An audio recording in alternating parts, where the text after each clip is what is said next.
For a long time, we may cope well enough. We make it to work every morning, we give pleasant summaries of our lives to friends, we smile over dinner. We aren't totally balanced, but there's little way of knowing how difficult things might be for other people, and what we have a right to expect in terms of contentment and peace of mind.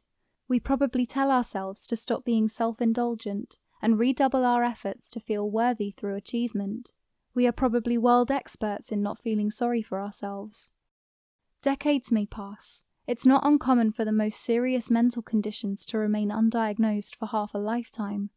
We simply don't notice that we are, beneath the surface, chronically anxious, filled with self-loathing, and close to overwhelming despair and rage. This too simply ends up feeling normal. Until one day, finally, something triggers a collapse.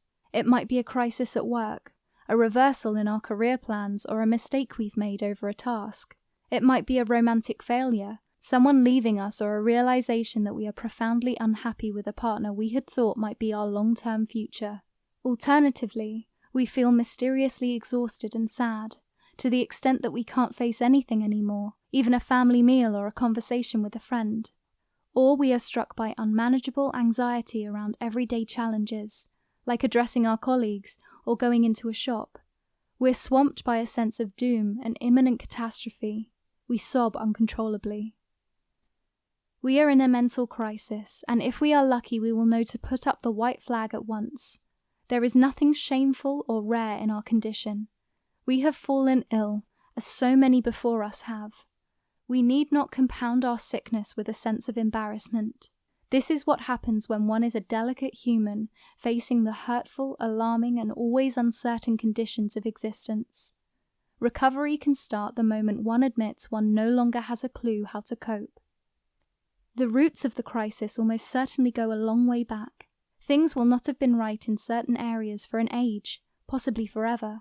There will have been grave inadequacies in the early days, things that were said and done to us that should never have occurred, and bits of reassurance and care that were ominously missed out on. On top of this, adult life will have layered on difficulties which we were not well equipped to know how to endure.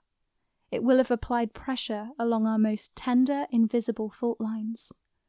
Our illness is trying to draw attention to our problems, but it can only do so inarticulately, by throwing up coarse and vague symptoms. It knows how to declare that we are worried and sad, but it can't tell us what about and why. That will be the work of patient investigation, over months and years, probably in the company of experts. The illness contains the cure, but it has to be teased out, and its original inarticulacy interpreted. Something from the past is crying out to be recognized, and will not leave us alone until we have given it its due. It may seem, at points, like a death sentence, but we are, beneath the crisis, being given an opportunity to restart our lives on a more generous, kind, and realistic footing. There is an art to being ill, and to daring, at last, to listen to what our pain is trying to tell us.